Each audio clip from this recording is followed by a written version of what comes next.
Welcome to episode 76 of the Necronama.com. Consider this your invitation to come in and join us.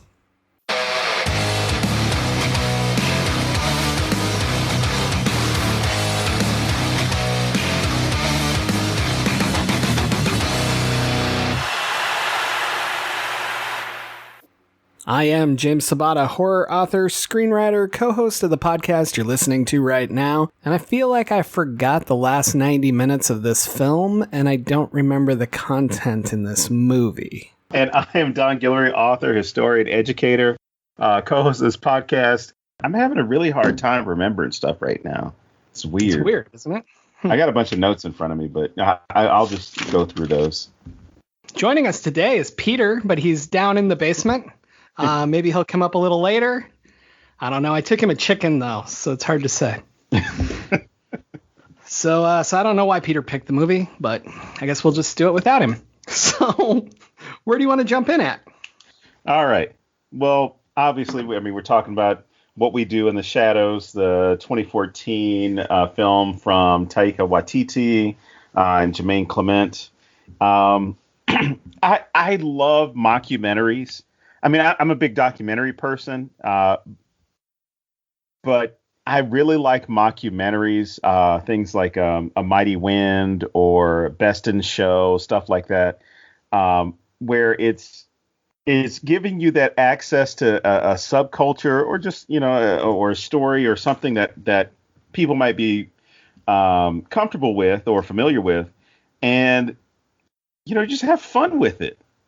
And I think, we talked about the Leslie Vernon film earlier this year, and it's that same thing where it's supposed to be seriously approaching a topic, but you get that candid look the same way you would look as if this were a real documentary. But, this is kind of what I would expect if you were to have a documentary with vampires. I'm sure they'd have to deal with the same shit that people deal with on a daily basis, especially if you're sharing, as the New Zealanders, Brits, and Aussies say, a flat, as opposed to an apartment. Well, yeah, let me start there. I love that. There's something about it that immediately makes me like it better. And I don't know, maybe it's just my strange obsession with trying to get out of the United States to travel. Yes, to travel. And I don't know. There's something about it that immediately makes me love it more.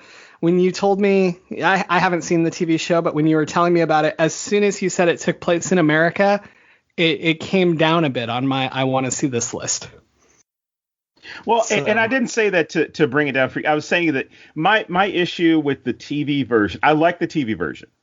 My issue with the TV version is for an American audiences, they had to make it America. You had to have it in New York or LA. New York is the perfect place to have it. But you have to have it in New York for American audiences to accept it. Meanwhile, the rest of the world who had seen this film, they liked it. It was in New Zealand. I don't need to know anything about New Zealand to get what is going on, because there's so many things that are universal across cultures, across geographic boundaries, and even across, race, gender, sexual orientation. I mean, there's so much stuff going on. We'll jump around a little bit, but even the getting into the club thing or being at the club and trying to talk to people, it's just one of those things that you sit there like, you don't even have to tell me these are vampires. You could just say these are regular dudes going out to hang out and have some fun. They just don't know what the hell to do with themselves. Yeah. And I mean, I think that it even goes across all relationships. Yes. Because it covers the friends I've lived with, and it covers my wife, it's all these like little fights that you have living with somebody, or the little things that annoy the living shit out of you. And what I love about the mockumentary style, as you know, Arrested Development is my favorite show of all time. I love how you get that juxtaposition of what you say to somebody and what you really want to say, or just that aside where you get to explain, like, I was mad, I shouldn't have said that, that's so real to me. And I love that kind of stuff. The thing I really love is that they basically start with the dishes. Yes. Dishes are the devil's way of getting people killed. I literally started a story once with half of all marriages end in divorce, the other half figure out who does the dishes. And so I love that it starts with the dishes. To build on what you said about how it has to be American for an American audience, I don't know if you ever saw it, but my ex-girlfriend used to watch the UK version of Friends, as I call it, which is Coupling. Yes. And it was 100 times better than Friends. And I say that as somebody who likes Friends way more than you like Friends. And Coupling was still Friends, so exactly. But Coupling was still so much better. So I feel like people should give these things a shot. Well, and that's the thing. You have so many things that have been adapted from Australian television, British television, and you've even had some New Zealand television shows picked up by HBO, Showtime, whoever, and run the same way. I just, my issue with the US version, it's great. I like it. It's got those great jokes. It's got some jokes that seriously make you sit there and like, somebody thought for a while to come up with this one, like the energy vampire. I laughed for about 2 minutes straight when the energy vampire on the TV show goes through his whole spiel of sucking the energy out of people. And it made you think about all these different ways that someone could be a vampire, an emotional vampire. And they're just, it's great the way they do it. My issue was you didn't have to make it New York. It works, but you didn't have to make it New York. I mean, hell, I would love to see kind of like what was done with True Blood. The great thing about that show was you put it in a familiar enough geographic setting, but foreign enough to where you can have a little bit of mystery behind it. So you've got, vampires who are rednecks. You've got, vampires who are upper class and bougie and kind of snotty and snobby. You got a few fucking Karen vampires that are around. And then when it comes to the werewolves, you see there's a class distinction where the werewolves themselves are kind of seen like white trash, or just like backwoods bumpkins or the working class in a few episodes. You get to see them that way. But it's great what they do with this one, because as they start with those dishes, that just took me back to every time I was living in an apartment in college or cohabitating with, a girlfriend or a spouse. And I'm just like, you got to be fucking kidding me. That is the most basic argument, is cleaning something. And it's in the dishes are that one thing that it could be a sink full of dishes. It could just be 2 or 3. If they're not clean, or if they're not cleaned in a certain amount of time, it's a problem. And the two people are never going to agree as far as what is the right amount of time to do the dishes. I think 5 years might be too much, though. But you're vampires. I mean, time is relative. I mean, 5 years for a vampire is what? It's going to be different. I do love the who are you trying to impress when you bring them over here? You kill them anyway. That's the same thing as like, making your bed. Because I've heard that argument before where it's like, what's the point of making your bed when the purpose is for you to sleep in it? So unless you're bringing somebody home, who cares? And if you are bringing somebody home, the bed's going to get messed up. What's the point? So, I mean, I kind of agree with Deacon. I agree a little bit more with Viago about cleaning the dishes, because when you see the whole pile of dishes, you kind of understand why Viago would have a problem. Vlad, just not slightly so much. Covered in blood. Yeah, just slightly. Vlad, not so much, because he's too busy having his orgies in his room, which again is great because you see how. I mean, our first glimpse of all these 4 vampires, initially these 4 vampires, it's Viago introducing himself and then going from room to room. And then when he gets to Vlad's room, Vladislav's room, it's even funnier because you open the door and he's in there with like, I don't know, 10 women. I mean, there's a vampire orgy taking place in his room. And then he just hisses at him. Viago closes the door and then he immediately opens. What time is it? Oh, it's 6 a.m. Oh, okay. And it's kind of like, oh shit, yeah, you're right. You're supposed to wake me up at this time. We're having a meeting. We agreed to it. I'll get back to my vampire orgy later on. I like the meeting in 10 minutes, 20. You know, like, yes. It's not a question. It's, yeah, in 20, I'll be there. Sure. But then, you know, he goes to Peter downstairs and he's like, 10 minutes. Like, he's just still trying to stick to his timeline, you know? That's good stuff. I love how much characterization you get in stuff like that. You know, whether it's Deacon, is that his name? In the closet by himself, and he's very jumpy. Or just Viago walking around like he's kind of in control of things, but he's not, and he's the polite one and trying to keep things in order and keep up image. And I like how much characterization you get in these little tiny details. And I just want to send a shout out to Jermaine Clement for writing that scene for himself. Very awesome. But yeah. And then you get Peter. Peter's downstairs. Peter's, 8,000 years old? Is that right? Yeah, Something about like that. that. He's old. I love his teeth. I love the shout out to Nosferatu. Absolutely. With the way that they do him, because we've gotten so used to good looking vampires that we've kind of forgotten where they kind of started cinematically, where it was about kind of it was about xenophobia. Mm-hmm. And it was especially the way they were, you know, the prosthetics or the makeup that was done to make them look a certain way.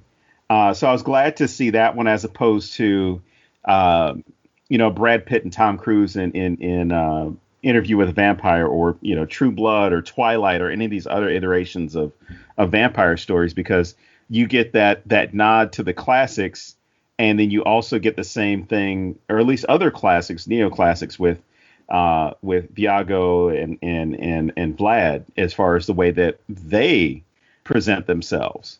Because, you know, Viago is really, as they say, he's a dandy, and he looks more like, I would say he looks more like Brad Pitt's character as far as the way that he dresses, because he's of that time period. And Vlad, it seems as though he's, as he admits in the film, he's kind of adjusting and he's trying to grow. But, you know, he was 16 when he was turned into a vampire. But, you know, it was a really rough 16 years. That's the best explanation. Life's really hard on 16-year-olds at the time. Jeez. All right. My question to you, and this is something that I thought of as they were going through their own experiences of being turned and where they started and everything. What exact time period would you have wanted to be turned into a vampire, if assuming you'd be turned into a vampire?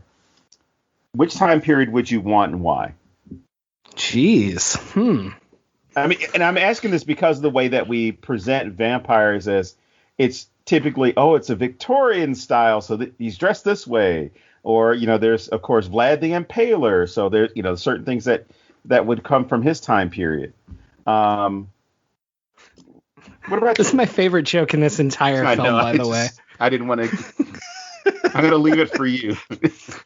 When he hit, they called me Vladislav the Poker. I lost it. I don't know. It's still funny. I used to poke. Such a great turn. It was a great torturer. You know, if I was answering this based on style, I want to be a Vladislav, because I love the look. I love the long hair and the like dark but sexy, and like, you know, just the tormented soul and that whole thing that really appeals to me. But if it was about like the time period I was living in, then probably actually more like Peter, because people had really shitty lives back then, and you could die from fucking anything. And there was like, you know, you were going to hurt on your way out.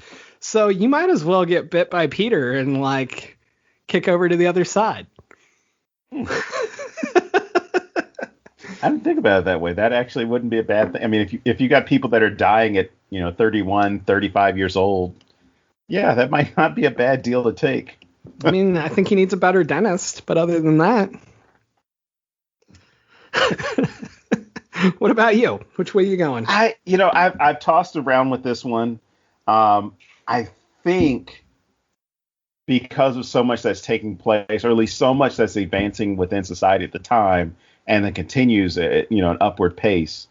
You know what? I'd have to hang with Viago and probably 18th century or late 19th century in the Victorian period, because there's some stuff I would want to see, or at least have been participating in and have witnessed. And not to mention that I after reading and then watching Abraham Lincoln Vampire Hunter or Vampire Slayer, I was very upset with the movie. The book is like 500 times better than the movie ever will be, because they veered from the source material so much. I think it would be cool to be a vampire fighting on the side of Abraham Lincoln against the vampires that are out just to consume people.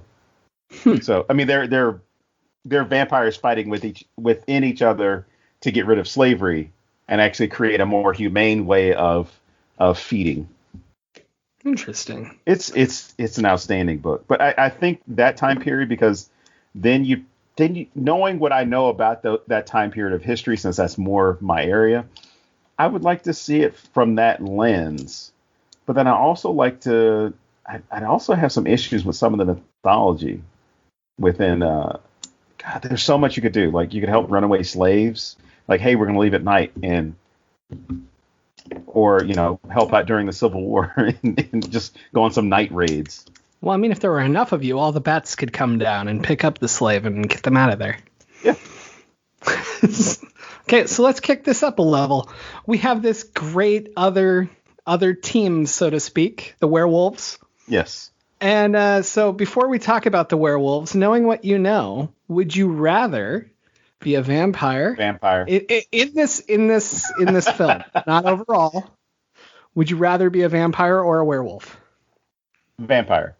And that's, I'm coming in with my own bias. I've never been a werewolf person. I've never liked the transformation that the werewolf undergoes. Well, it's for a couple of reasons. One, I like dogs. I don't want to become one. Two, I like chalk. Two, I don't want to sniff each other's butts, or sniff each other's crotches. We're done here. But even the transformation that the werewolves undergo, it just seems fucking painful. And you'd have to go through that all the time. Whereas the vampire, it's like you go through that one transformation, right? And then a transformation by choice, as far as going into different animals or the standard bat, or in the case of Vlad, turning into an animal, but not being able to get the face right. That's hilarious. I think I would have more fun as a vampire. That's what I'm saying. I think as a werewolf, you'd be so bound by the lore of werewolves and this whole idea of a hierarchy with, the alpha wolves and all that other shit. I wouldn't like it. I don't think I would care for it. So in normal times, like if we were just talking overall, I would pick werewolf because of the exact opposite reason, where I've always been a werewolf person and not a vampire fan. Mm-hmm. In the rules of this world, I would pick the vampires because I feel like they're just more in control. They're kind of dicks about it, but like these guys are literally chaining themselves to trees because they're trying to be good and not attack people. Like, even when they're changing, they're yelling, "Get your friend out of here." Like trying to save this other human. And that's just so out of control and sad. Whereas, somebody like Vlad's apparently having the time of his life, so to speak. And I mean, Peter's really far gone, but he seems to enjoy what he enjoys. And I feel like you'd be closer to a normal person, but I don't know. I just feel like there's something about in this movie that I would pick a vampire, and I don't think I'm putting it into words correctly. But so we'll skip that and move on. No, I think it's right. But I think even with these guys, I mean, you're a little bit more sympathetic to the werewolves because one, you see, but I mean, it's also the comedic aspect where you already like the vampires that are here because they've already endeared themselves to you, and once you see them kind of like just fucking dunking on the werewolves, which from the first to the werewolves, from the first indication is like, do you smell something? I smell werewolves. And then they just start lobbing insult after insult. It's like, why don't you go home and smell your own crotch? It's like, hey, we don't smell our own crotches. We smell each other's crotches. And it just becomes one of these things that you just sit there like, I don't dislike you, but I still like them more because they made me laugh. You guys didn't make me laugh as much. But even throughout, all werewolf lore, at least films themselves, when they're still that human, unless it's somebody they want to kill, when they're still human, they warn the people around them, like, get the fuck out of here. Get out. Like, even Michael Jackson in Thriller, he tells the girl to get away from him when she's wondering, what's going on with him before he turns into a werewolf in at least the preface to the music video that then starts where he becomes a zombie. Sure, but then at the end, he's like, no, everything's fine. I mean, it makes no sense. There's no consistency in this Thriller video. I was thinking a little bit about it. I think what it is for me is the werewolves never have power in this. Okay. And I like what I love about werewolf mythology, and the reason that I'm going to get a werewolf tattoo eventually, is that werewolves are about controlling the monster within you.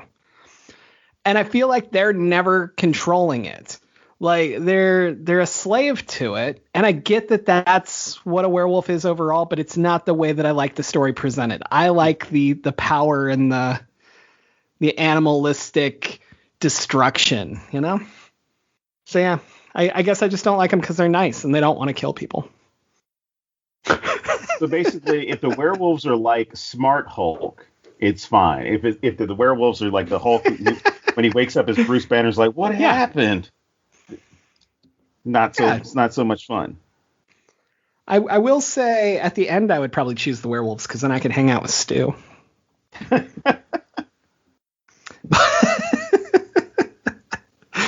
I love that Stu doesn't know, by the way, but we'll come back to that. Stu's just a great character to have in here because he's just we talked about purity with characters in other films and how someone is a good person or a bad person or how they just happen to be, just even measuring purity, because it can't just be, oh, they're not doing drugs or not, having sex or whatever. Sometimes it's just pure of heart and they just want to help people and be nice.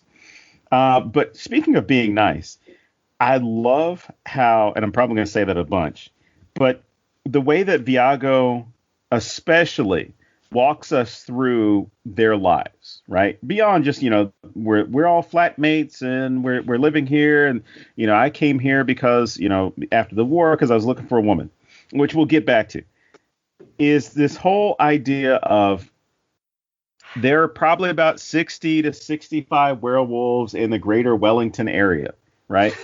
And then talking about, werewolves, vampires within the Wellington area. So I'm like, okay, cool. You answered a question I was going to have before we got to it, which is how many werewolves, how many vampires, zombies, witches, like what is in this universe that you guys have, right? So by going ahead and saying there are about 60 in this town, okay, it's a small community. You guys probably know each other. You have territory, or at least assuming that you have territory, or you'll talk to, it becomes that thing of you're not alone. And there's so many times in these vampire movies where you see how that one vampire is just by themselves and life sucks. Or even specifically, I remember in Interview with a Vampire, how Louis had lost everybody. And, Tom Cruise's character Lestat like makes fun of him. Is like, oh, Louis, you're just sitting here and moping and all this other stuff because you're all by yourself. But, we had a thing and we had a family I created. This whole idea of now you're by yourself because there's no one that you can be with that understands you. And seeing them go through the town, and coming up to these kids, because I'm sitting there, I'm like, why the fuck are these kids up at late at night? Oh. And you see these two girls and they start talking, And they're just basically talking like they normally would because, these kids are 13, 14 years old, if that, but they're actually, hundreds of years old. But they figured out the game where it's kind of like, oh, I can sucker people in. Like, oh, I'm going to pretend like I'm robbing something or I'm in need of help. And I immediately wrote down, I was like, this would be a great way to kill pedophiles. It'd be an outstanding way to do it. Like, because if they were being sought after, these children vampires, right? No one is going to miss, pervy Merv if he happens to like corner one of the kids and they happen to kill him and drink his blood. Hey, problem solved. They can feed off of this. But Viago's story of how he got to Wellington, New Zealand, the whole idea that there were Nazi vampires, I fucking lost it. I mean, fantastic. One, because you can already see how the Nazis were vampires themselves, figuratively. But the idea that you had vampires that were part of Nazi Germany, and they were condoned, and that gets into a whole thing about Germans, or at least the Nazi Party and Hitler, and this whole idea with the occult and the supernatural, and it's great. The thing I've learned about Taika Waititi, who plays Viago, was that when he was playing Hitler in Jojo Rabbit, he did an interview and he specifically said, I researched as little as possible about Hitler. And when he was asked why, he said, well, he basically said, fuck that guy. But the longer answer was, I don't need to learn about him in order to make fun of him. And why should I learn real stuff about him? The real stuff that he did, or these real mannerisms, or how his actual accent and things like that, when I'm just going to make fun of him because the Nazis gave me so much to work with already. So I'm not going to waste my time learning about this piece of shit. I think another aspect to that would be you also don't want to learn too many sympathetic things about it. Yes. I'm not saying we should sympathize with Hitler. I'm saying quite the opposite. I don't want Hitler to be human to me in any way. No, he tried that campaign with his own people, but he's playing with dogs and he's smiling with kids and he's dancing, he's telling jokes. To make it seem like he was a normal person. And I think that's the danger there. So I think it's great that they include this, because the joke for me worked. And I think there are some good Nazi jokes. I mean, as far as at the expense of Nazis, where it's like, holy shit, this was very creative. And he did it. I mean, he did it with this film, or at least with that section of the film where he talks about, and the Nazis lost. So, it's kind of bad for Nazis. And it was especially bad for vampire Nazis. So I had to find some place else to go. And I'm thinking to myself, like, holy shit, he went to New Zealand. Like, this would have been so funny if he'd gone to Argentina, because that would have gotten all these other things. But he goes to New Zealand. And I thought it was a brilliant way to play off of this. What about you, as far as the genesis, or the beginning of understanding these vampires and the world they live in? I'm fascinated by how they built the backstories to work together. So, like, he's got the whole thing you were just talking about with the Nazis, where he's trying to get away.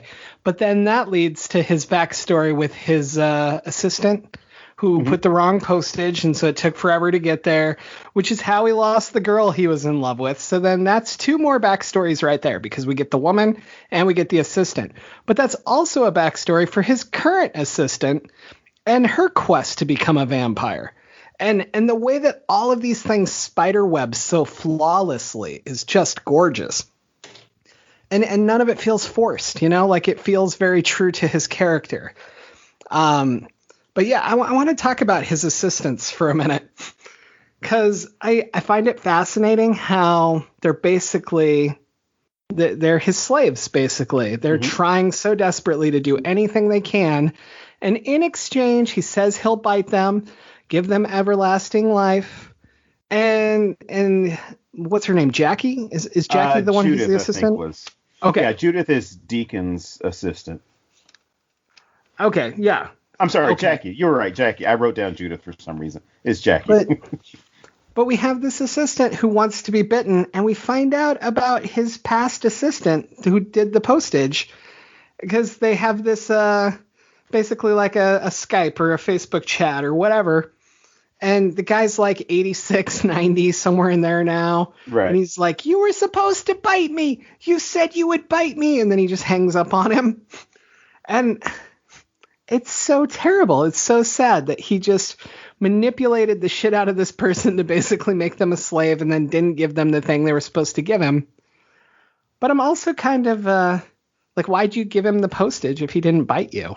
And then I'm like, did you purposely give him the wrong postage because of that? And, you know, like that whole juxtaposition there. I don't know. The whole thing's crazy. Well, I'm glad you brought up Jackie because she even introduces herself, and there's a great twist in the film that involves her. Well, actually, a couple of twists that involve her.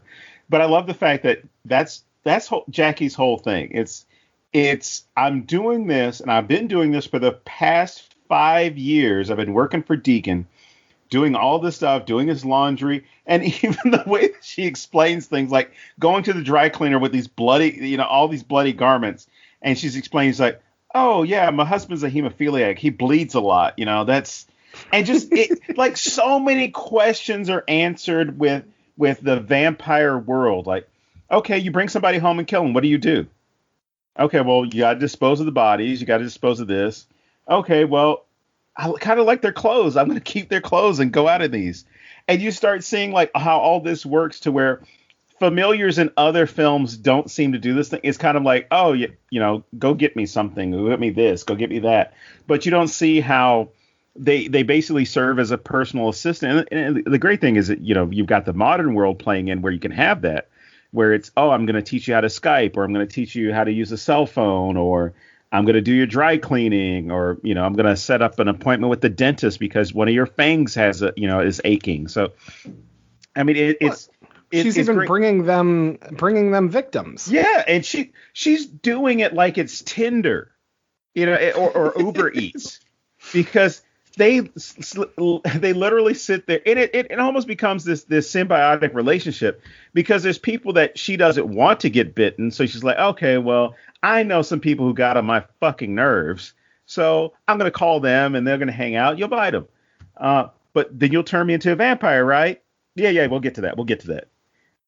But she wants to become a vampire, but when she doesn't become one, that is one of the realest moments of the film, because she calls Deacon out for his bullshit and says, oh, so you guys could make this guy a vampire.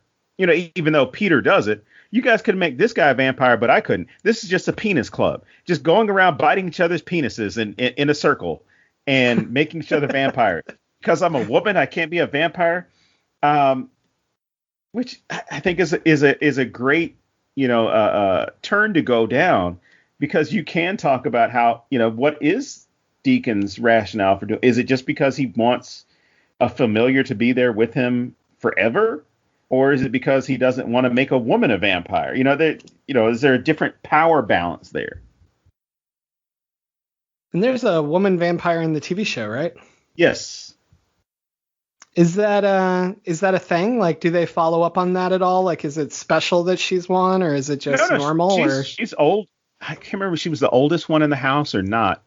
But it's not as though she was just changed. Like, she is from, I think, the Middle Ages or the Renaissance. But it's like she's been around a while. And she has kind of the same sex drive as Vlad does in the movie. Or in the TV series, she has the same sex drive as Vlad does in the movies. Interesting. Because I'm thinking of like Lost Boys, and they kind of string her along a little bit for a while. So yeah, I was wondering if that's a thing where females are constantly knocked down the vampire totem pole. Well, even in I brought this up before, but even in Interview with a Vampire, they kind of do that, because when Kirsten Dunst's character is turned into a vampire, it's because it's because Lestat wants a plaything. It's not that he wants a partner or he wants, a daughter or family, anything. It's like, I just want a plaything. And then when, of course I forgot her name, but Kirsten Dunst's character finds a woman for Louis, it's like, oh, we can be a family now. This is what we needed. She can be, because she was like a vampire that was kicked out of another group or whatever. It's like, she can be my mother and you can be my father. We can be a family. And that was kind of that female vampire's only role was, okay, well, I don't have anybody. We can all be together. But there was nothing of depth with her. And even, Bram Stoker's Dracula with Gary Oldman and Winona Ryder, Mina is just there to be his partner, or his everlasting partner. Yeah, she's there for him. Yeah, right. No, that's why I was curious if it was a thing in the TV show or not. Holy shit! Now I'm starting to think, like, even in True Blood, there was kind of that same treatment of women in a lot of cases. There were some disposable women in that series. But then there's some very strong female vampires, but it's almost as though their role is based off of somebody else's. So Pam, who's probably one of the most badass vampires on the show, she has her relationship with Eric, and it's basically her power is comes from him. So I don't know. It's more vampire. Correct me if I'm wrong, because I'm not positive on this. Again, I'm not a huge vampire fan. Was True Blood the first time that vampires had a reaction to silver? So it's normally a werewolf thing. No, I've seen it in other stuff. I've seen it in other stuff with the silver. Because it's the only two places I've ever seen it, so I wasn't sure. I saw it, obviously in this, and that's what brought it up to me again. Well, and the silver thing also has to deal with the mirrors as well. Which shouldn't apply to new mirrors. It should only apply to mirrors of a certain age, where, like, part of the mixture to make the backing, the reflective surface had silver in it. So older mirrors wouldn't reflect them, which I thought was funny when Vlad gets the camera and he starts taking pictures, the smartphone, and starts taking pictures of himself. He can show up in the pictures, whereas previous films, they would pretend as though if you took a picture of a vampire, they wouldn't show up at all. But yeah, I don't think they were the first ones with the silver. I believe that was something that had been around for a while. I really liked their take on silver in this, how he could wear it for a little bit. And it worked on such a great symbolic level that he could wear it, but it hurt. And it's literally like over his heart, and it hurts. I thought that was such a great moment. And I was reading about it, and I found out that was completely added later. It wasn't like in the, like, there's a lot of improv in this, but they had like a basic script of where they're going, but this wasn't in there. They went to do the scene and he was just going to have it. And somebody on set was like, vampires can't have silver. Haven't you seen True Blood? And, and that's why they added this. And I think that this works so well and it adds so much to his character. And I'm just really glad they added this. So I think it's great. I want this to be a part of the lore. I want it to be that any touching it burns you instead of killing you. I think it's great. Hey, it works. Well, you know what? I think Blade even used some of the stakes that he had silver in them. So I think it's a thing that's been done for a while. I could be wrong with Blade. I'm not a Blade expert. I know there's some Blade fans that'll be upset. I think the last time I saw it was 1999, so it's been a little while. Going back to what you said about mirrors, I love when Nick disappears in the mirror. That was great. How he gets to watch it happen. That would be so weird. And I was wondering how they were going to handle his transition and I'm glad you brought that up as well, because it adds so much more to that transition period as opposed to other films films, TV series where it's okay, well, we're going to take you underground, or we're going to put you in a coffin, and when you finish your transformation, everything will be fine. But beyond that, when Nick decides, I'm going to have some chips, and all the other vampires is like, don't eat that. Oh shit! Yeah, I need to be a werewolf. I forgot. Don't eat that. And he ends up vomiting gallons of blood because, his body rejects it. Which, for me, the vampire eating thing, I've never fully gotten behind. I've never fully understood. I can get not having an appetite for food. Yeah. But I don't get the whole I can't consume food. Because what would make more sense is I can still consume this. I can still taste this but I have a preference for blood, for flesh. Yeah, I think that makes a lot of sense. I don't know why you wouldn't be able to eat anything. But the vomiting scene was hilarious because it's because then he has this whole moment. He's like, I can't eat chips. I can't eat chips. Chips are my favorite thing in the world, and I can't eat them. And that is one of those moments when you realize that would be kind of a drawback. So you would have to be turned into a vampire during a very bland time in culinary history. Like all you had was potatoes and rice, and like I'm not gonna miss that shit.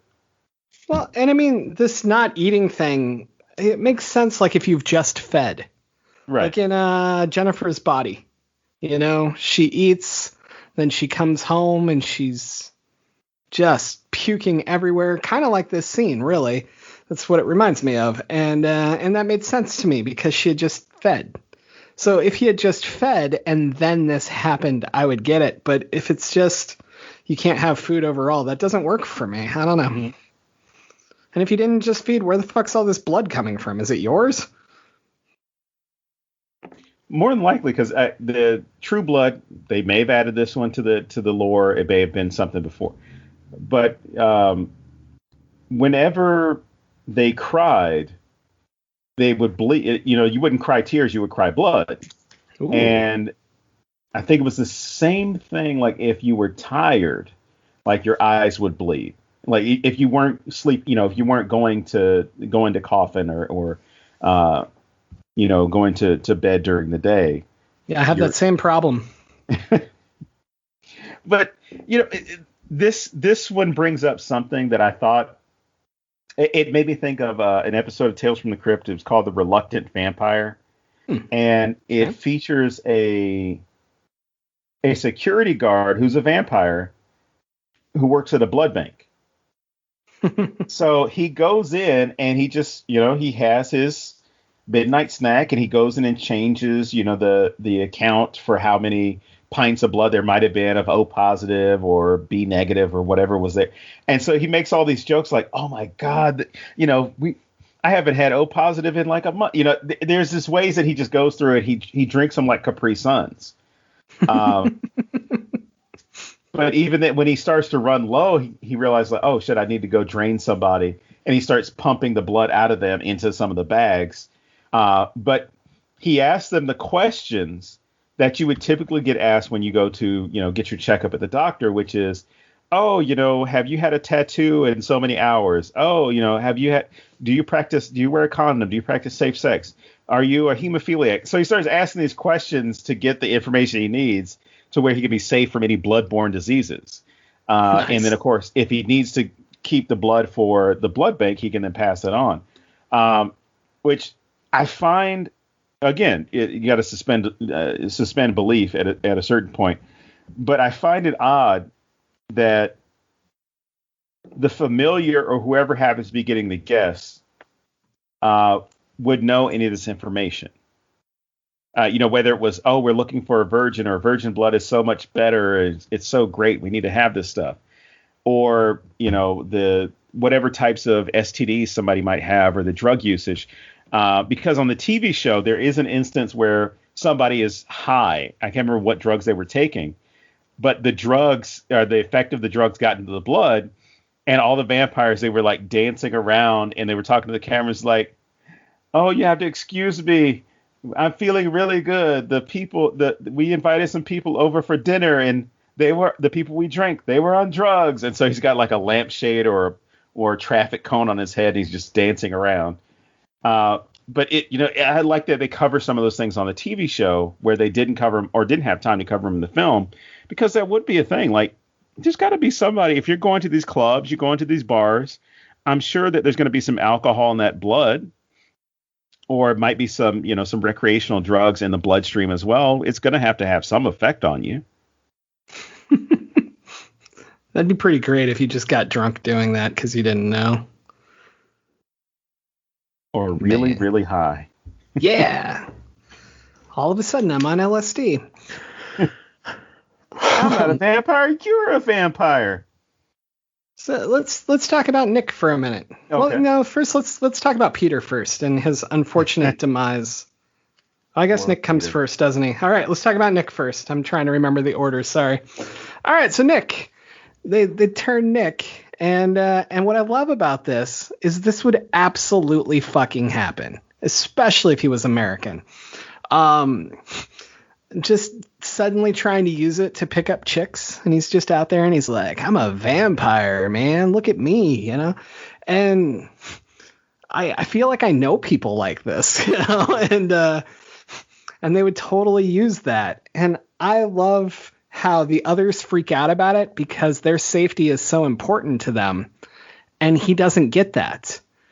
And it's one thing to go out dressed as, they're obviously dressed as vampires because they're vampires, but to be dressed differently and all that, those are choices they make. Mm-hmm. Those are choices they're in charge of. Whereas what he's doing is just blatantly reckless, as we find out. But I love this whole character and everything about it. But what did you think of Nick when he starts in on telling everyone he's a vampire before we get to the vampire hunter? Like, did you just do you like this character or not? I honestly, I didn't care for Nick, but Nick is a necessary character to have so many things happen. You need to have him there to kind of break up or at least give Peter a chance to turn somebody again. But you also have to have him there to go ahead and break up kind of, or at least show some more tension between the three roommates, right? Because before it was focused on each other, then you get to see how it gets focused outwards towards him. But I think Nick brings up a couple of good points because it's kind of like, well, why not tell people? Who cares? You've got a camera crew following you around. You think people aren't going to know? And then, yeah, that would be a great way to try to pick up women or pick up anybody at a bar. Because there would kind of be that thing of, oh, no, you're not. Show me. And then you make your teeth, your fangs pop out and they think it's cool and whatever. But then there's also the element of, why do you need to tell somebody?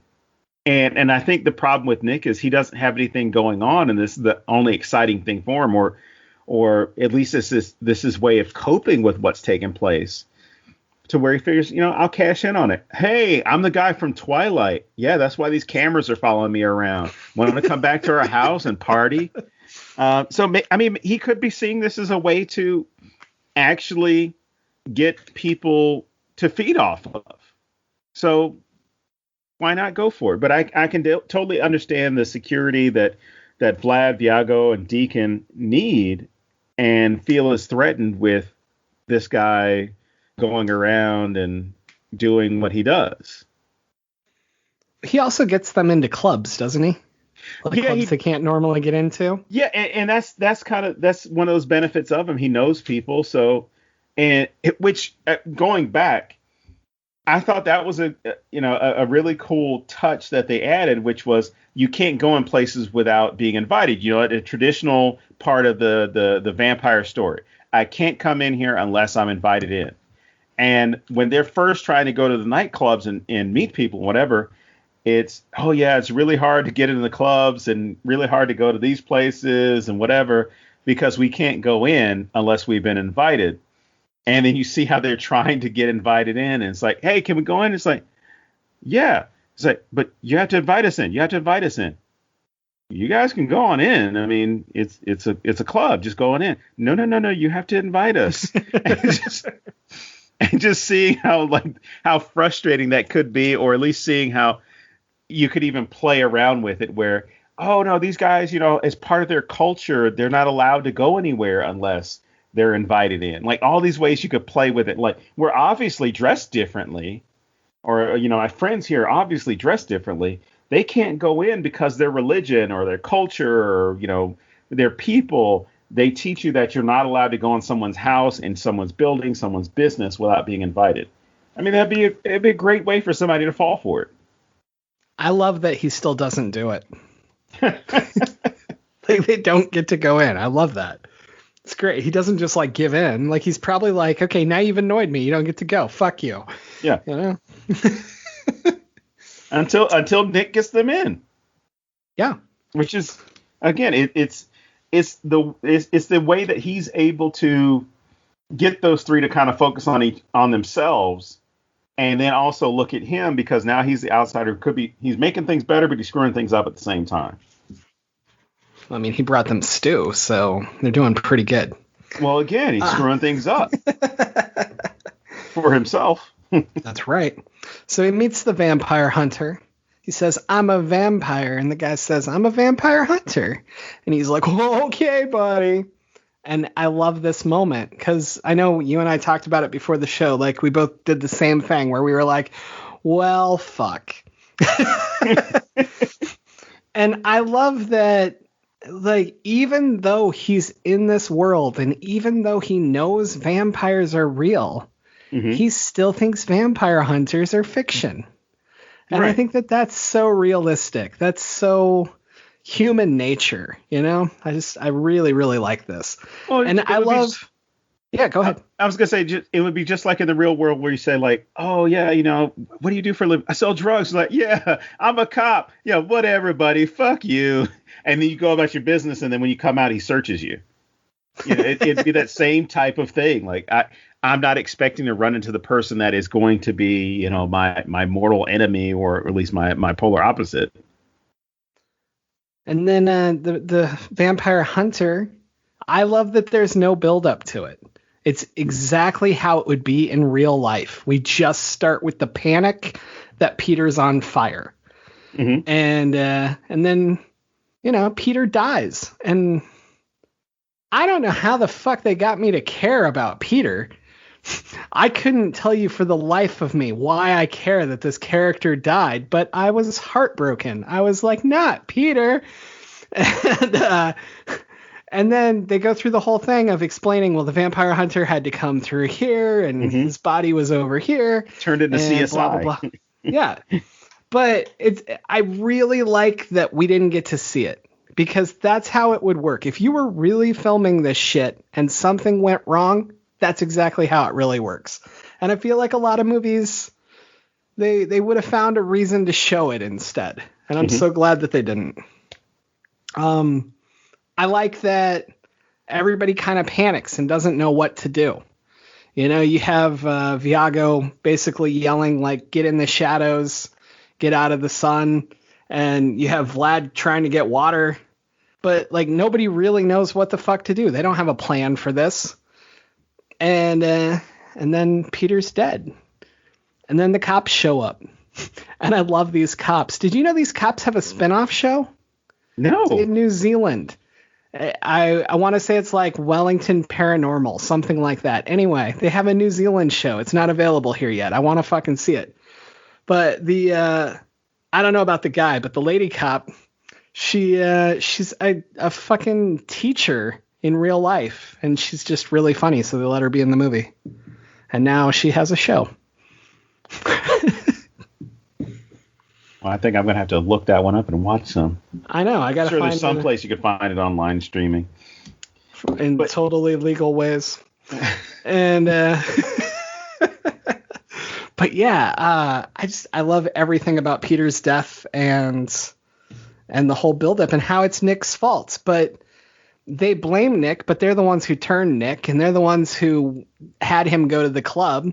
And even when he was doing it, they talk to him, but they don't stop him. You know, well, they don't explain all the rules to him either. I mean, you would. I think their problem is they've all been vampires so long, they don't remember what it was like when they were first turned. I would definitely agree with that. I mean, this is a much faster paced world compared to what they had gone through, especially what Vlad and the life that Peter and Vlad had. You know, this is a lot faster. So, yeah, you're not going from village to village to find someone, or, you know, going someplace where people don't know. Like, you're in a city, There are a lot of people. He's gonna know people from school and from the university and things like that, or from work.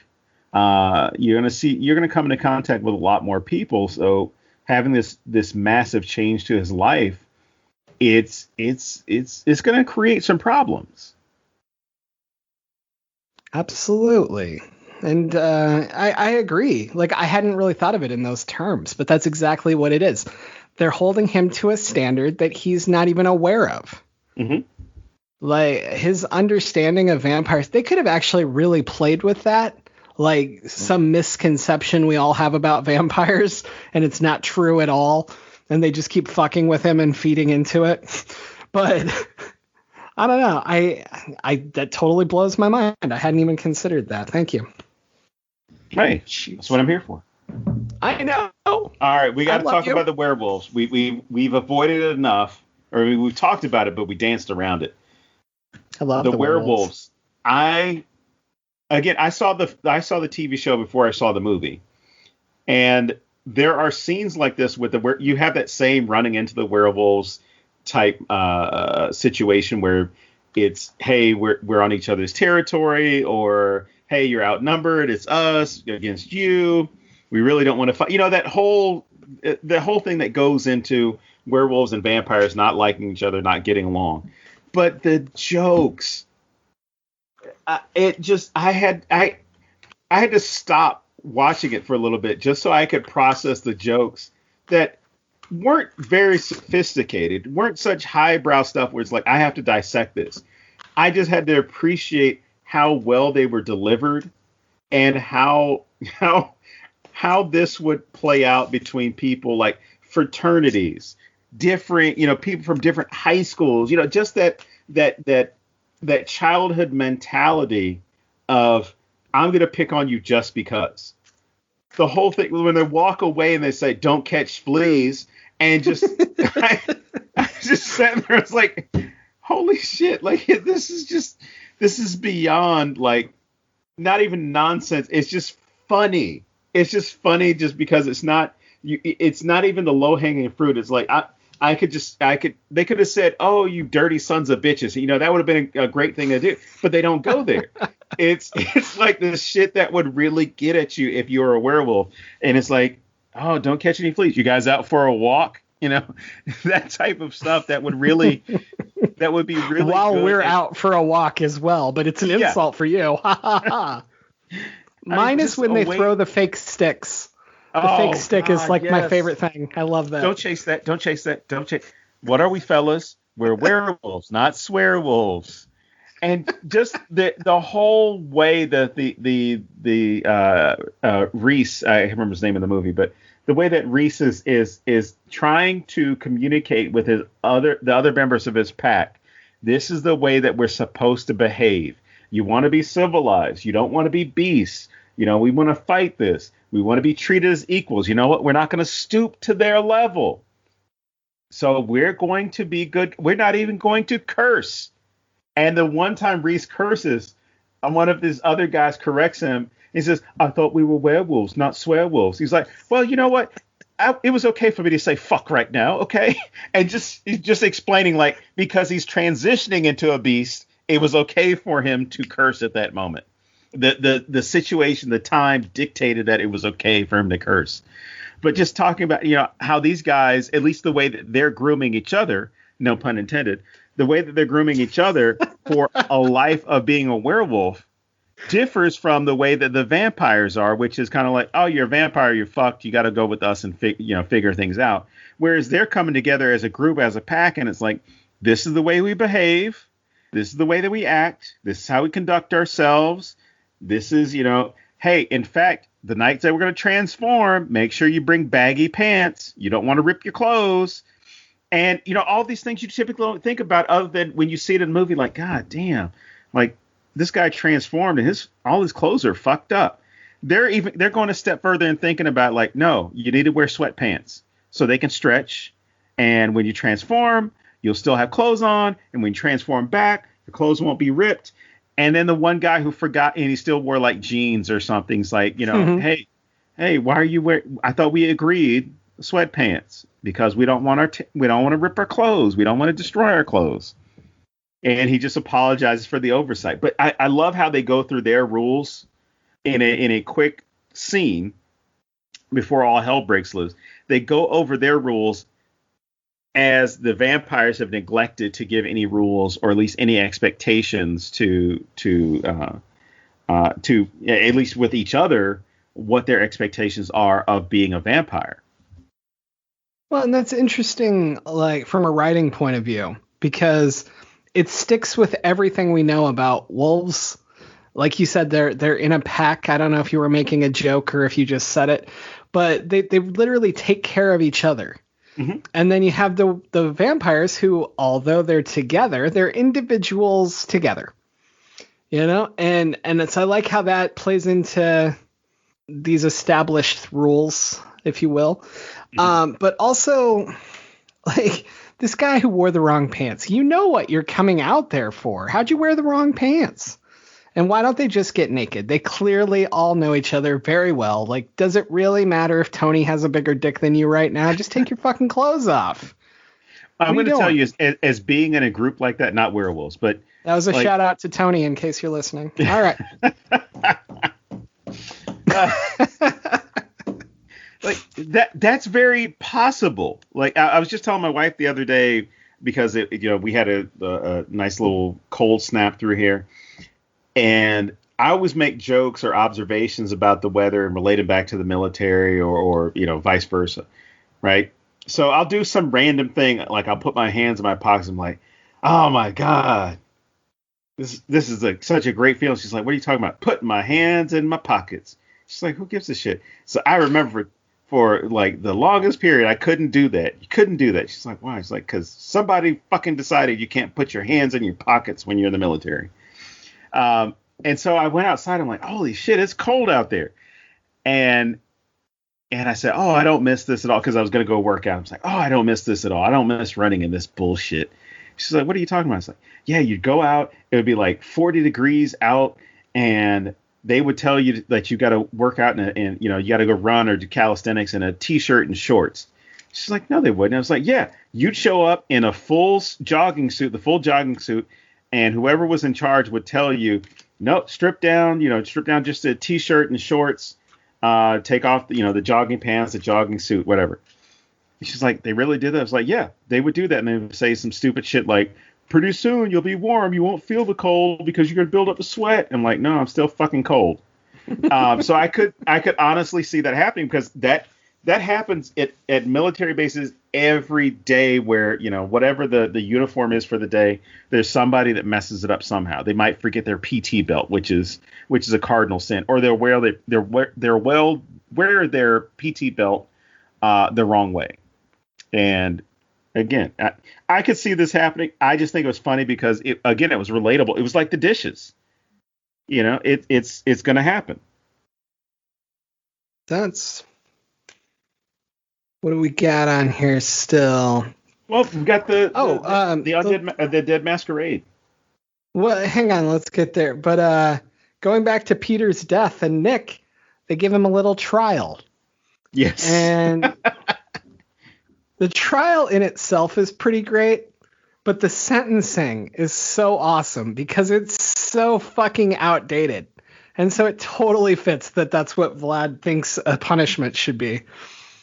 And Nick has like no idea what the fuck they're even doing to him. That's like the best part to me. They're just going around him in a circle yelling shame. And he's like, what the fuck, man? So I really like that. Procession of shame. Yeah. Well, not only that, but the punishment was he was supposed to leave the house indefinitely. Yes.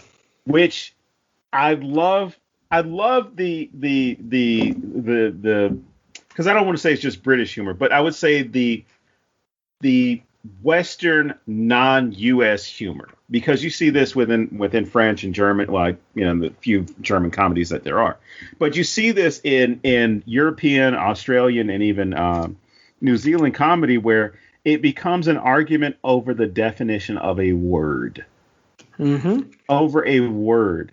Whereas in the U.S., indefinite means no end or no known end. At least the way we apply it. So, somebody's playing football, somebody's playing soccer, baseball, whatever. They test for drugs, and their suspension is indefinite. And you may as well say, like, fuck it, he's never going to play again in his life, or she's never going to play again in their life. It's indefinite. In this scene, when they're going over the punishment, it's like, you're banned from the flat indefinitely.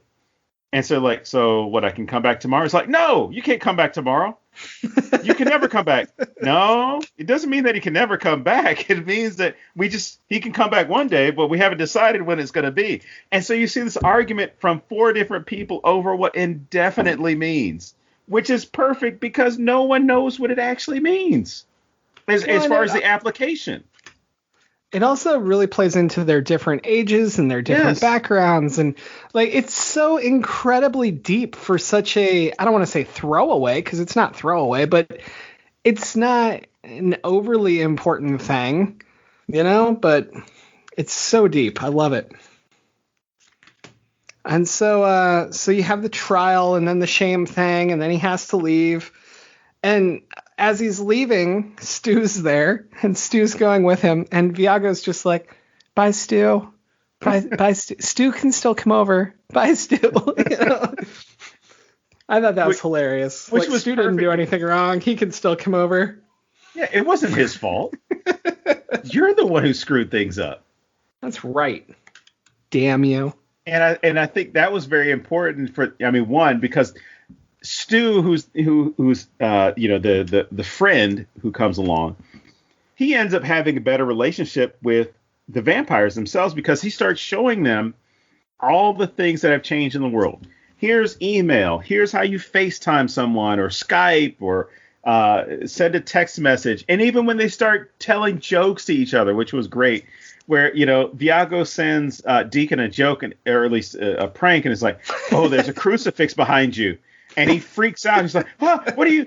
And Viago is just over there laughing like, I got you. With something that on its surface looks so dumb, but you have to realize how old these guys are and how far removed from technology that they've been. Like, that's funny. Like, oh, I'm going to take advantage of you through a text. This thing that we now know. And since you don't necessarily know that much about it, I can trick you with it because I know 1 second longer of information than you do. Right. But the film itself is all predicated off of the masquerade that's coming up, and this film crew wants to be part of it. They want to be invited. They want to capture it. They have to be invited. Isn't that interesting? Yeah, you got that nice little twist there. But you've got all this going on, and Viago, Deacon, and Vlad all go along with it to capture their lives and what it's like to be vampires in Wellington. And I'm assuming what would have happened if this was the documentary, like this was a real documentary, their faces would have been, blacked out or mapped over to where they could still retain their identity. So people could get an idea of this is what these we have vampires that are living here, but we're not going to reveal their identities. But the masquerade itself is supposed to be this event that all these different groups go to: the witches, zombies, the werewolves, the vampire. All these creatures are supposed to participate in. And Vlad is so excited because it's like, oh, I'm going to be the guest of honor this year. It's got to be me. It's going to be me. And you get a nod to his backstory of, how he used to be this really great vampire, very powerful, but his power was taken conqueror. He did all these things, but until he ran into the beast, and the beast got the best of him. And the battles with the beast were legendary. And you're getting all the, and initially I was thinking like, oh, well, it must be Van Helsing, like something, this is what they're doing. They're caricaturing Van Helsing, and Van Helsing like fought him and did all these things and survived, whatever. Who draws the picture of the beast? Was that Vlad, or was that one of the others? That was Vlad, I believe, who was drawing. I think so too, but I'm not positive. But I love when he's like, this is a drawing of the beast. Of the beast. Because then when you get this reveal that you're about to talk about, it's fantastic. Yeah. Because he gets the invitation to the masquerade, and it's like, oh well, the the guest of honor is, and he reads and it's like, it's the Beast. And you sit there like, oh shit, this is going to be a real cool thing that we're going to see. And you find out the Beast is none other than one of his former lovers. Yeah, it's just this girl, yeah, that he used to hook up with, and yeah, another vampire. Apparently they had a bad breakup. Or a few. Right? Which, you know, all the things I've seen about vampire sex is very passionate, it's very physical. So I can only imagine what had gone down throughout their, you know, the decades or centuries that they had known each other. I've heard it's so violent that Klingons watch it, so that's cool. Are you flirting with me? Maybe. No, I love the whole Beast thing, though, because we all do it, or we know somebody that's done it. We have some nickname for somebody in our past, and that's the only way we refer to them. Like, we have to subhumanize them so that they're not sympathetic in any way, you know? Right. And I love that we don't know how long this has been going on, or if we do, I don't remember, but like it could have been centuries that they've had this disagreement or whatever you want to call it. And everyone's just gotten used to him calling her the Beast. Like, they don't even question that she has a name. I think that's fantastic. Well, like good friends, I'm sure they don't even mention her name. They just refer to her as the Beast because, hey, this is our boy. This is our, you know, our friend. We've been living with him for a while. And I'm sure seen him. I wouldn't want to piss him off. Yeah, but it's also this. I'm sure that they've run into her before because she's in the Wellington area. So right? It makes me feel like she's been around. They've seen her around town. And it's kind of like, you know, which we've all done. And I'll admit, like, if I were to see certain exes of my past, I would probably get up and leave the room if this happened to be at a convention or something. That's an oddly specific example. No, I'm just saying, like, the masquerade. I don't go to masquerades. I go to conventions. So if an ex of mine happened to show up at a convention and it was an ex I did not have a good experience with, I would probably get up and leave the room. Unless I was on the panel, then I would say, the Beast is there. She's there. I would love to see that. But, I mean, you can understand his frustration and even you can relate to it on so many levels because we've all gotten to that point if you had a bad relationship or bad into a relationship, you don't want to see that person, and you definitely don't want to see that person doing something or achieving something that you wanted to achieve. And that's what he actually gets, is like, he wants to be the guest of honor, and lo and behold, it's his ex who gets it. So now it's just, it almost becomes that sour grapes thing of like, why the fuck were we even going to this thing? I don't want to go. Like, why even show up? I don't want to see her. Well, he does that. He says he's staying home and he's not going. And of course he shows up in full Bram Stoker Dracula looking attire, you know, but no, I like that he doesn't want to go. Oh yeah. But I love how true this moment is. Like, it's the same kind of thing. Like, I'm not going to that. She's going to be there, you know? I don't know. I really like that. The other thing I like about the Beast is this goes back to when we first see Vlad. When we first see Vlad and they open that door, he's having that like 10-way or whatever it is. And I like that it apparently takes 10 women to equal what she had, because it only takes the Beast, right? And I think that is a very deep characterization. I don't know that they did it on purpose, but I think it really shows how tormented he is over this. I like that. So yeah, I don't know. So then there's zombies and there's werewolves and there's vampires and there's stew. And witches. Don't forget the witches. Oh, and the witches. Anne Hathaway was there. And but no, I love how they slowly move in on Stu. Like they're like asking him questions. They're trying to get to know him, like everybody's hunting Stu. And I think that that's such a nice little added thing because he's become so ingrained in the vampires' lives that they don't see him as human anymore. Whoa, that's a weird juxtaposition in and of itself. And no, that's a great thing because they're not going to take him as a familiar, right? They're not going to feed off of him because they all like him. There's that understanding, like, and even his friend is like, oh, this is my mate, this is my buddy. I'm not going to feed off him, and he intentionally brings him there to, I'm not going to eat him, but you guys need to feed. It's going to happen. But all the guys fall in love with him because he is so helpful and so nice, and he even schedules the appointment with the dentist for Deacon. But it's not a relationship where it's like, I'm going to be your familiar. It's like, oh, you need this done? I got you. But even, when they do start questioning Stu, they're like, oh, are you a vampire? It's like, oh, no. Oh, well, I love how the zombie really gets into it. And even the zombie gets into this whole thing of like, oh, I really don't like how people portray us and think about us, blah, blah, blah. We're not really just doing this.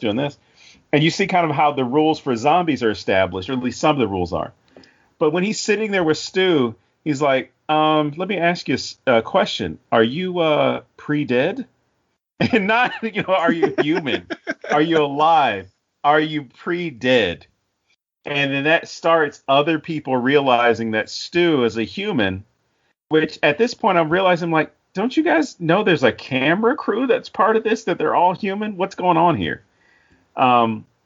So I just figured, okay, well, maybe they gave him safe passage until they start, surrounding Stu. And it's just this great moment when the Beast starts asking him what he does for a living. He's like, oh, I'm a computer software engineer and I do this. He's a virgin.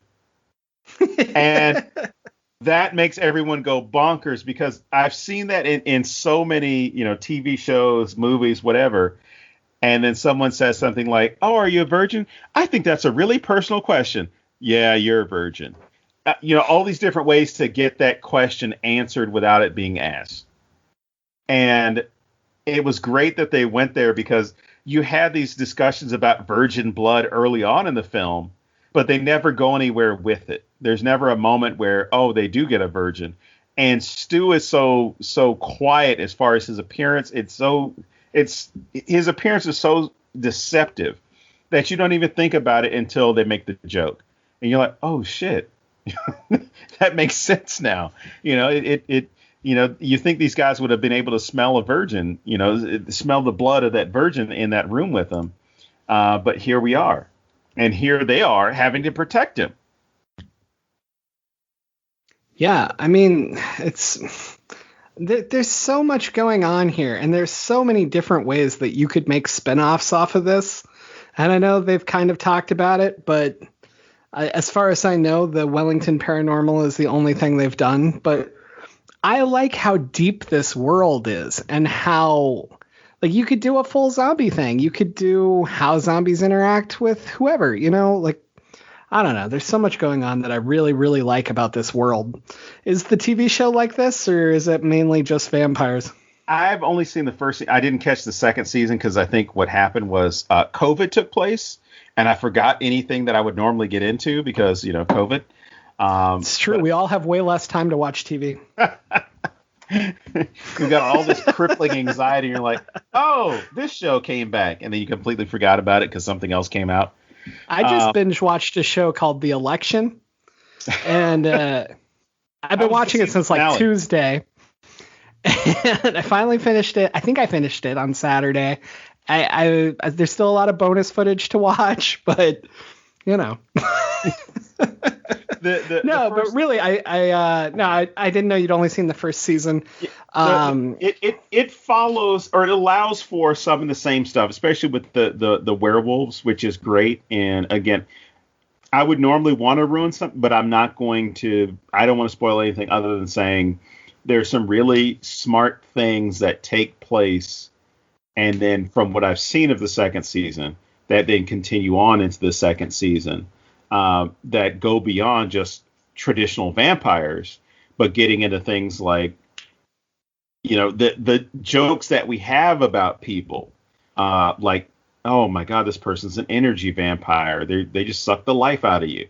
Or emotional, all these terms that we've come up for people that seem to be a drain on our lives, which they take and run with it. There's some great things that are done with the TV show that weren't done with the film. One, because with an hour long format, or 48 minutes or whatever it is for TV. With that format, you can delve into more when you've got 10 episodes of a season to flesh things out, or introduce characters, or introduce any number of things.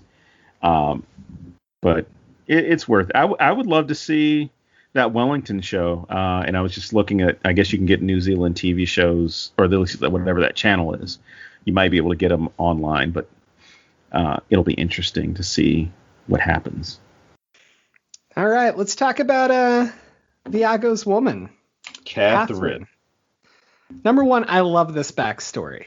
I think it's so great. I think it's fantastic that he apparently still checks up on her, and I like everything about this. I think it's such a cute little story. What did you think of this relationship? I was going to say, you love the love stories in a lot of these films, whether it's horror films, action, whatever. I like especially horror, because I like beauty in horror. Mm-hmm. I like that's how life works. No matter how bad shit is, there's something good somewhere, and I like that.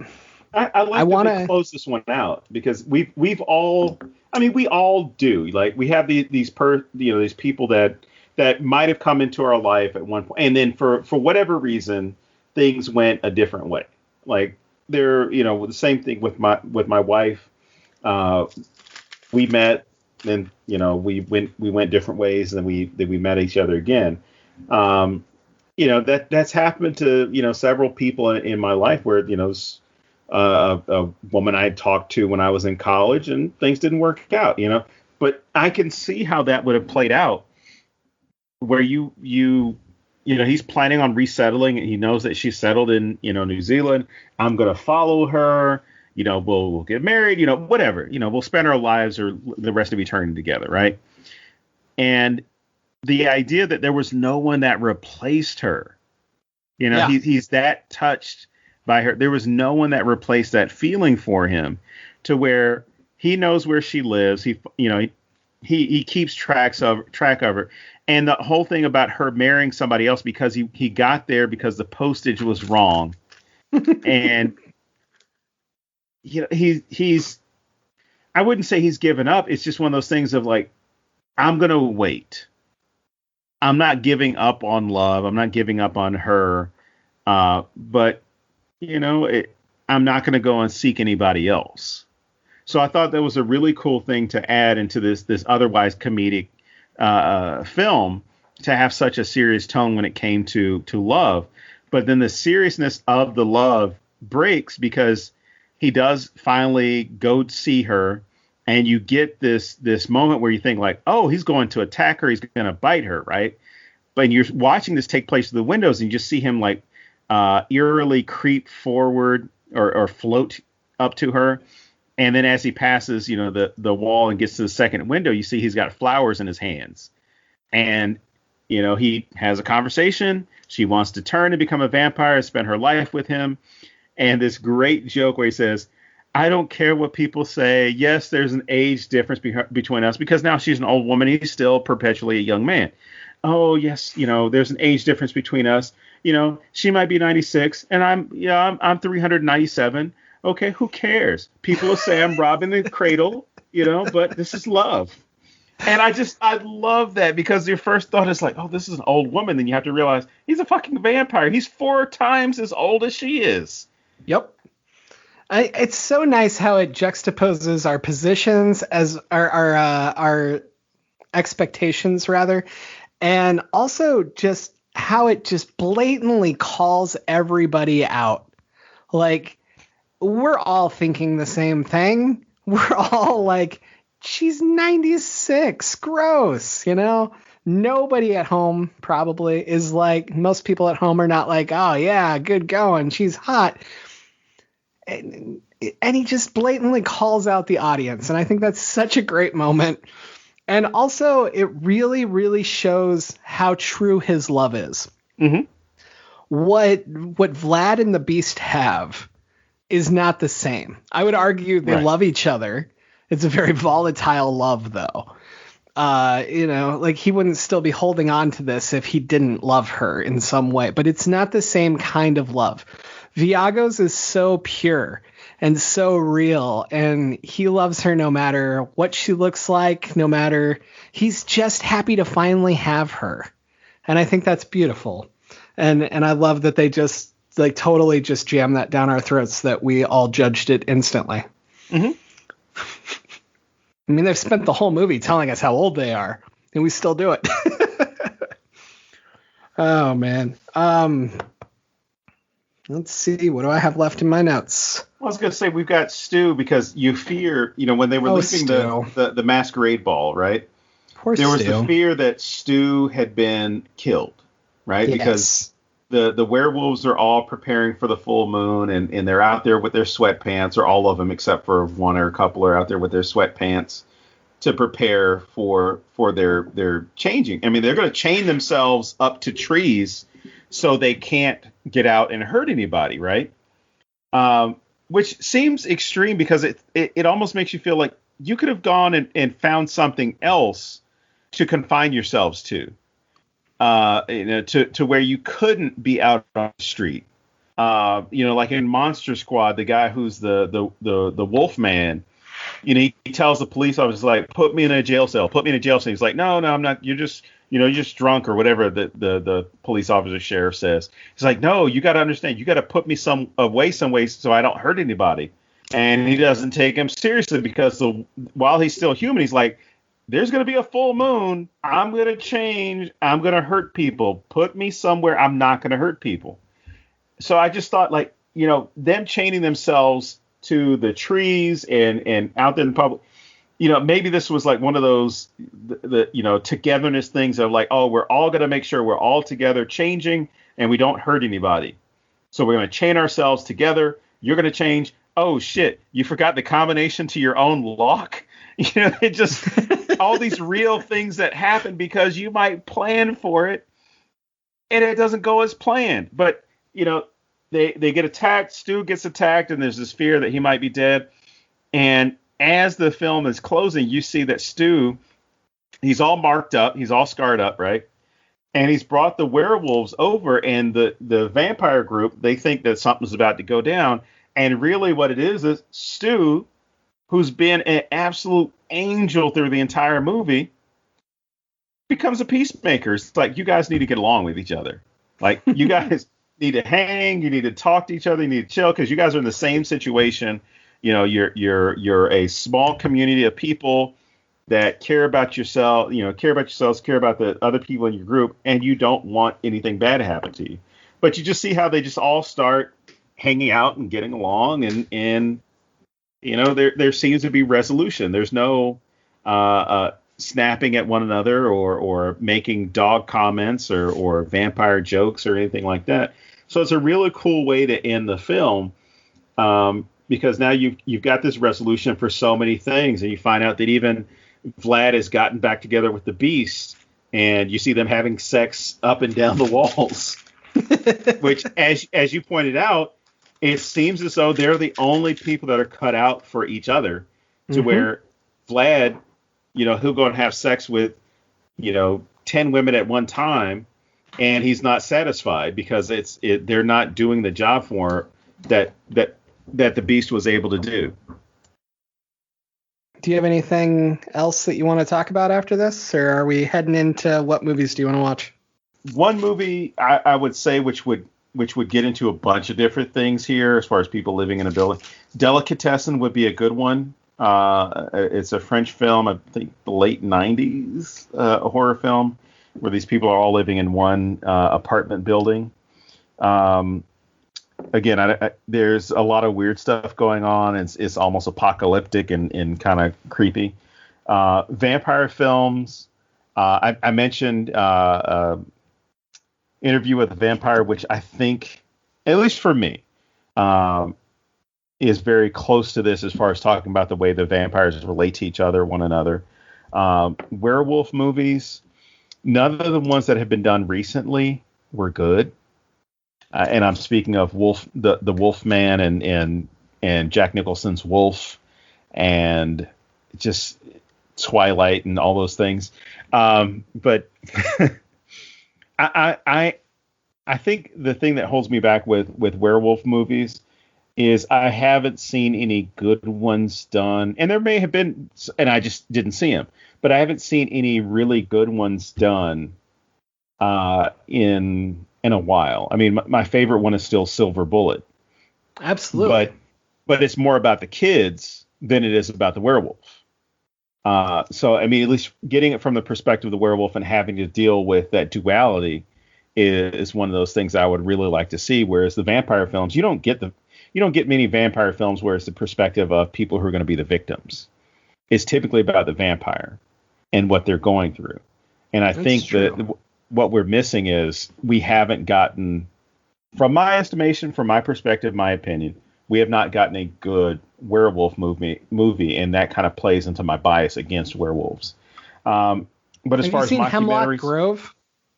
Oh God, that sounds familiar. I probably have, and I just Hemlock Grove is a TV show by Eli Roth, and the werewolves are really good in that.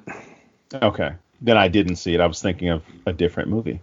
My favorite werewolves are in a movie that we talked about, which was Trick or Treat. Yes, for many different reasons, sir.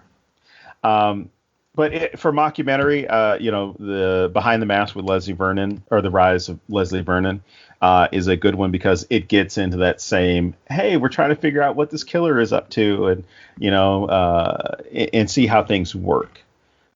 But I mean, there are a lot of good vampire movies. There's some good werewolf movies. I mean, of course, the classics, things like American Werewolf in London, as I said, Silver Bullet. But I think we're going to start seeing some more good nods to classic movies in the next 10 years. We've got to.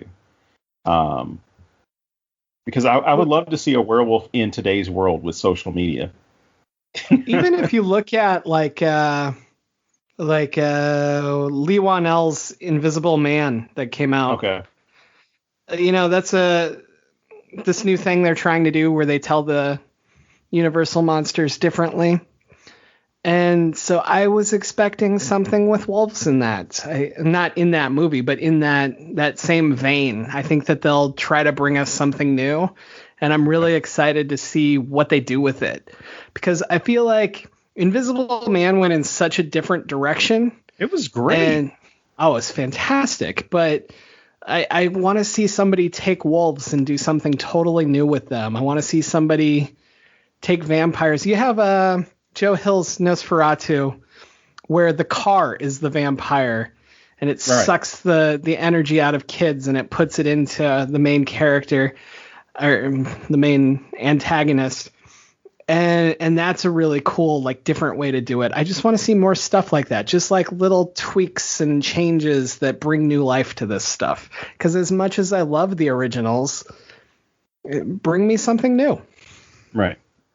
And nothing against Underworld, but what I got with a movie like Underworld, where it was the vampires versus the werewolves, it was more like The Matrix and Blade and anything else, where it didn't give me that I guess that fuller understanding of the werewolves themselves, and it didn't really make me care for vampires either.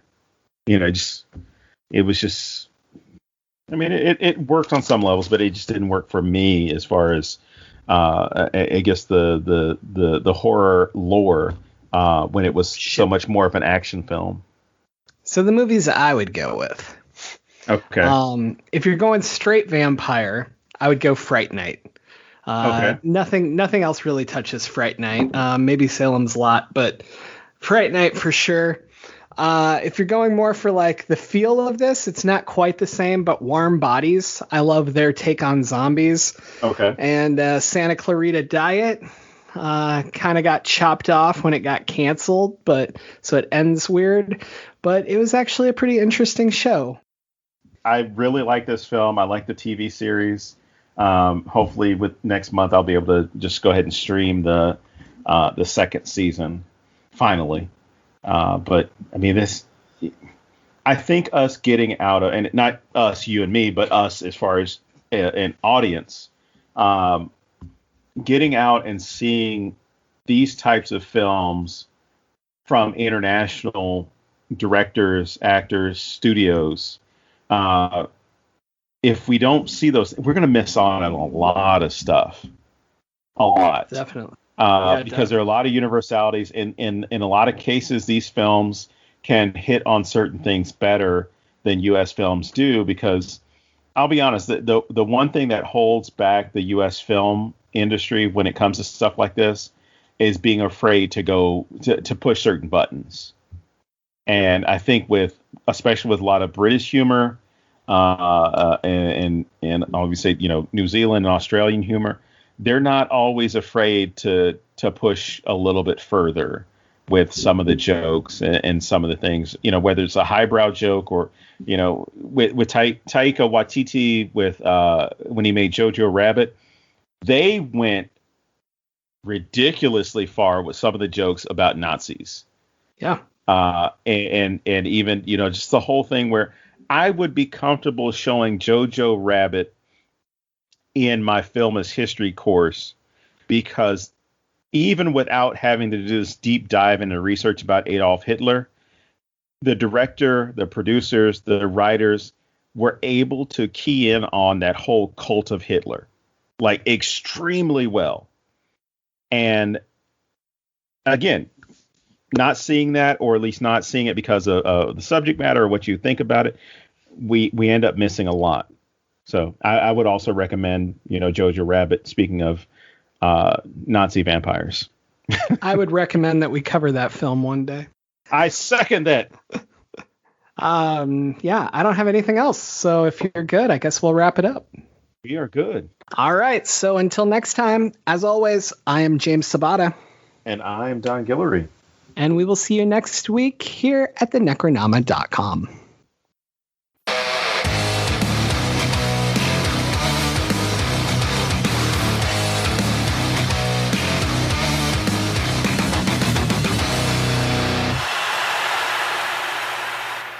You will listen to the next episode.